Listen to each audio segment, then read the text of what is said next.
Ahora vamos a hablar de lo que es la parte de la nutrición y el manejo del peso en los pacientes con falla cardíaca.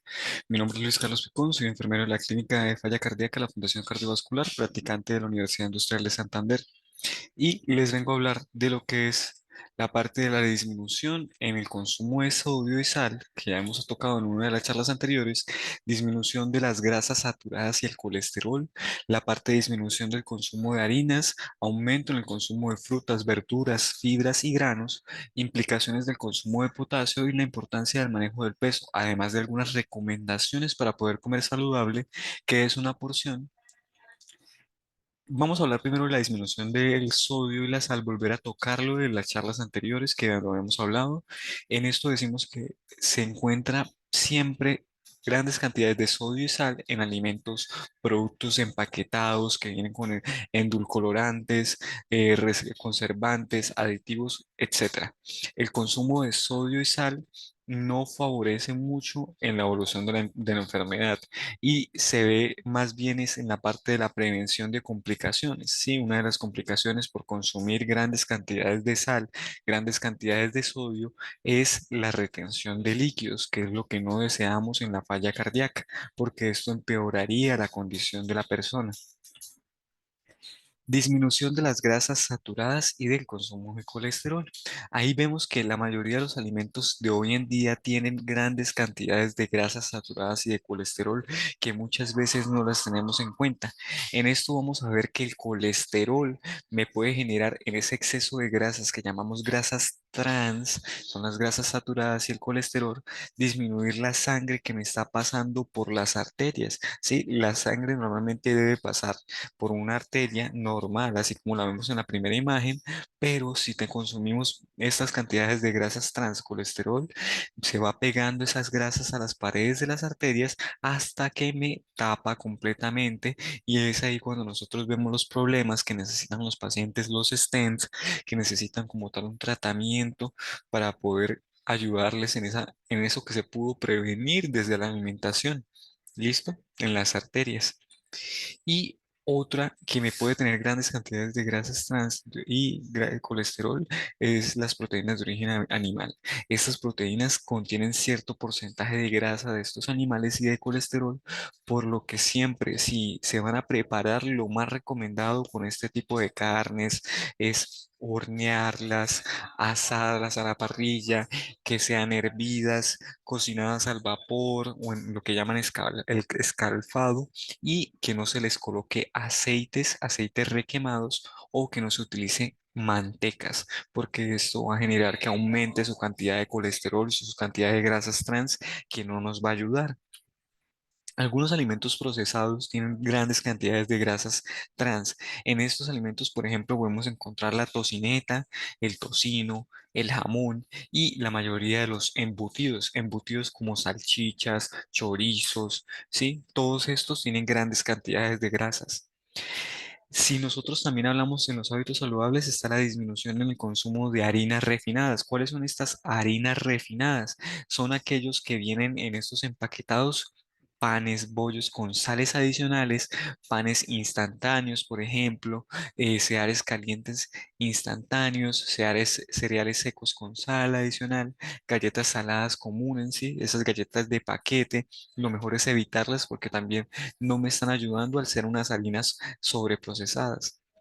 Y algunos alimentos procesados tienen altas cantidades de estas harinas procesadas o refinadas que me contienen también cantidades de sal, de sodio y azúcares, por lo cual son componentes que las personas con insuficiencia cardíaca deben bajarle y, de ser posible, no consumirlas. Sí, todas esas galletas de paquete, todos esos panes de paquete, lo mejor es bajar en el consumo o no consumirla porque son harinas refinadas.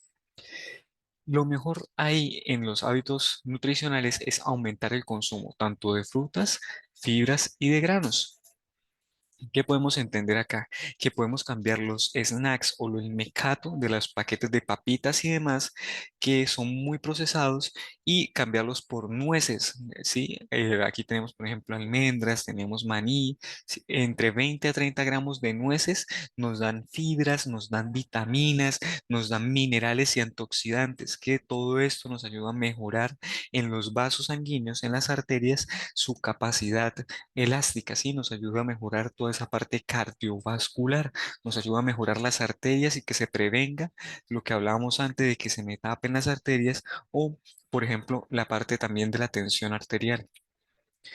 También podemos, si no deseamos nueces, podemos utilizar frutas y verduras, en este caso como las fresas, la sandía, las cerezas, algunos arándanos, la papaya, que son una muy buena opción. Tienen propiedades que ayudan a vasodilatar, en el caso, por ejemplo, de la hipertensión arterial, protegen y previenen la formación de coágulos, previenen la formación de colesterol que me va a tapar las arterias, sí, todas esas grasas que me tapan las arterias, las frutas y las verduras me ayudan muchísimo. Aquí hay que hacer una aclaración. Por ejemplo, lo que son la sandía y la papaya e incluso el melón son frutas que traen mucha cantidad de agua. Entonces hay que tener en cuenta estos alimentos con el control de líquidos, así como lo hablamos en una de las charlas que los invito a que la revisen, cuánto líquido me está dando esta fruta y cuánto del líquido total que me consumo en el día tengo que restarle, o sea, para saber que me estoy comiendo una fruta que tiene líquido. Lo mejor siempre es reducir el volumen de las comidas, que no sea lo que manejamos en nuestra cultura, que normalmente el desayuno y el almuerzo son grandes cantidades de comida, sino que sean pequeñas porciones a lo largo de todo el día. Y lo importante acá es manejar siempre un adecuado estado de salud con la alimentación. ¿Listo? Un signo de alarma en la parte de los hábitos nutricionales en la falla cardíaca es la falta de apetito. Hay que estar muy pendientes de esto cuando se quiera consumir las comidas que antes le favorecían, cuando como tal se están dando estos problemas. Y ahí es donde nosotros decimos que tenemos que disminuir la cantidad de las comidas y aumentar el número de comidas en el día, que ya no solamente sean el desayuno, el almuerzo y la comida, sino que sean pequeñas porciones a lo largo del día para que tengan un adecuado aporte de nutrientes y que no se dé el hambre tan voraz como se puede presentar en otro momento. ¿Cuáles son las implicaciones, por ejemplo, en el caso del consumo del potasio? Que también en los pacientes con insuficiencia cardíaca hay que controlarles sus niveles de potasio por la parte de los medicamentos. Aquí algunas medicaciones, como la parte de la insuficiencia cardíaca, me elevan los niveles de potasio en sangre. Es importante evitar consumir tantos alimentos ricos en potasio, por ejemplo, el aguacate, el plátano, el albaricoque, el melón, las uvas, el kiwi, las cerezas, los higos, el melocotón, la piña y ciertas verduras como lo son las espinacas o las acelgas tienen grandes cantidades de potasio, que lo mejor es que sean muy pequeñas las porciones, que no se consuman tan seguido, por ejemplo, porque me pueden elevar los niveles de potasio. Y es ahí es cambiarlas por alimentos que tienen menos contenido de potasio, como lo es la manzana, la pera, la naranja, el limón, la ciruela, la fresa, la mandarina, la sandía y la frambuesa. Pues se pueden hacer el cambio si antes les gustaba consumir lo que era. Entonces ahí vamos mirando. Entonces podemos hacer el cambio por estos alimentos que son bajos en potasio, como lo es la manzana, una sola unidad, una manzana pequeña, una pera pequeña, una taza de fresas, pero hemos dicho, las fresas tienen cantidad de agua, piña que sea muy poca porque también tiene cierta cantidad de agua y seguir solo las recomendaciones en caso de que los médicos les indiquen que deben disminuir por los niveles de potasio altos, ¿listo? Entonces se pueden hacer el cambio por cualquiera de estos y tener en cuenta también si tienen restricción, control de líquidos, porque la sandía, por ejemplo, la fresa o lo que es la piña traen cierta cantidad de líquidos. ¿Cuál es la importancia, por ejemplo, acá en el manejo del peso? La importancia es que siempre se debe hacer, de ser posible, un control diario del peso, porque esto es uno de los principales uno de los principales indicios, alarmas de una descompensación, de una retención de líquidos que hablábamos antes. En este caso, siempre se debe asistir a las consultas con el nutricionista. Ellos orientan completamente desde el equipo de falla cardíaca los alimentos saludables que necesita la persona. Lo que estamos hablando en esta charla se debe complementar con la asesoría de esos profesionales. Esto es simplemente una orientación general. Y siempre se debe asegurar un peso saludable al tratamiento de las enfermedades coronarias, aquellos pacientes que tuvieron antecedentes de infartos, que tienen antecedentes de enfermedad coronaria. El mejor control que se puede hacer es un control de peso que va con todos los profesionales de la salud para poder mejorar esa parte cardiovascular. El beneficio del control de peso está en medir que si se da un control de peso adecuado, se está viendo cómo están esas cifras de colesterol malo, que es el LDL, mirar cómo están esos triglicéridos que estén bajos, mirar las cifras de la presión arterial que también va a estar bajos, elevar como tal los niveles del colesterol bueno, que es el HDL, y evitar que se sobrecargue el trabajo en el corazón. Entonces, ahí lo que estamos viendo es que el control de peso normalmente en la falla cardíaca se relaciona no solamente por antecedentes de enfermedades cardíacas, cardiovasculares, sino también que están propensos a tener una retención de líquidos. Lo recomendable en la parte del control de líquidos con el peso es que se pesen si es posible todos los días y que no me aumenten 1 kilogramo de peso de un día para otro.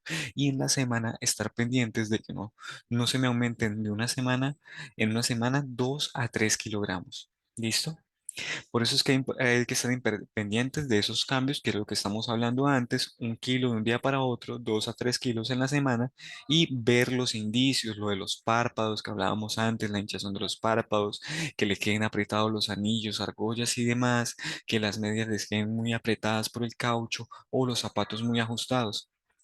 Lo mejor para recomendaciones a comer saludable es que se dé la alimentación tradicional mediterránea. Esta alimentación que nos habla, nos dice alimentación rica en frutas y verduras, granos enteros, frijoles, frutos secos y semillas y que se cocine pero que sea con aceite de oliva de ser posible. Ahí lo que vamos a ver es que siempre sean frutas y verduras, granos enteros, grasas saludables, que a la semana de ser posible se consuma sea pescado, aves, sí, que no sean carnes rojas de ser posible. Las carnes blancas, más que todo, son el pollo y el cerdo, frijoles y huevos. Y los huevos, dependiendo de las orientaciones del nutricionista, que sean porciones moderadas en lácteos, porque ellos me traen grasas que no estamos contando, y las carnes rojas, bajarle lo más posible. ¿Qué es una porción como tal que estamos hablando? Estamos hablando que en una porción, una comida normal, tiene que tener su fibra, sí, que esto ya lo pueden cuadrar con frutas, verduras, lo pueden estar cuadrando con otro tipo de adicionales de fibra, sí. eh, eh, Miramos también la parte de la proteína, que la proteína no es solamente la carne, sino también la está en los granos. La proteína está, por ejemplo, en la parte del maní, las almendras, los huevos, ¿sí? La leche también cuenta como proteína y que tenga sus carbohidratos, que en este caso puede ser la pasta, el pan, algunos cereales como el arroz, ¿listo? Cuentan como carbohidratos. Y ahí tenemos que mirar que lo mejor de cada una es que el 75% sea de fibra, el 50% estemos hablando de que sean carbohidratos y el 25% la proteína para un plato saludable. Un ejemplo, por ejemplo, aquí están los lácteos bajos en grasa, una taza de leche, una taza de yogur bajo en grasa, un cuarto de queso, carnes magras. Dijimos que lo mejor a la semana era manejar pescado y pollo, pero que estas carnes que estemos manejando de pescado, pollo, eh, cerdo, si es posible, que no sean más de 300 gramos al día. Y los dulces, el azúcar, una cucharada de azúcar o una cucharada de jalea. Esa cucharada de azúcar que sea una cucharada de esas tinteras, de esas cucharas pequeñas. Granos integrales, media taza de arroz cocinado, frutas puede ser una fruta mediana, media taza de fruta o 4 onzas del jugo que vamos a tomar al almuerzo, por ejemplo. De los vegetales, siempre que sean vegetales, si son de hojas verdes, pero se tienen en cuenta los niveles de potasio, media taza de vegetales que sean cocinados o que estén crudos. Podemos implementar nueces, semillas, frijoles secos, que sean un tercio de la taza de nueces o media taza de frijoles cocinados. Y ahí lo que vamos a mirar es que cuántas porciones diarias en cuestión de las 2000 calorías que estamos viendo. Entonces, de granos integrales podríamos estar hablando de 7 a 8 porciones, de frutas 4 a 5 porciones, vegetales 4 a 5 porciones también, nueces, semillas y frijoles secos, que sean 4 a 5 porciones a la semana, productos lácteos bajos en grasa o que sean sin grasa, 2 a 3 porciones, carnes magras, carnes rojas, pescado y pollo, 2 porciones a la semana, grasas y aceites, 2 a 3 porciones y dulces que sean 5 porciones o menos a la semana. ¿Listo? Esta es la bibliografía. Muchísimas gracias.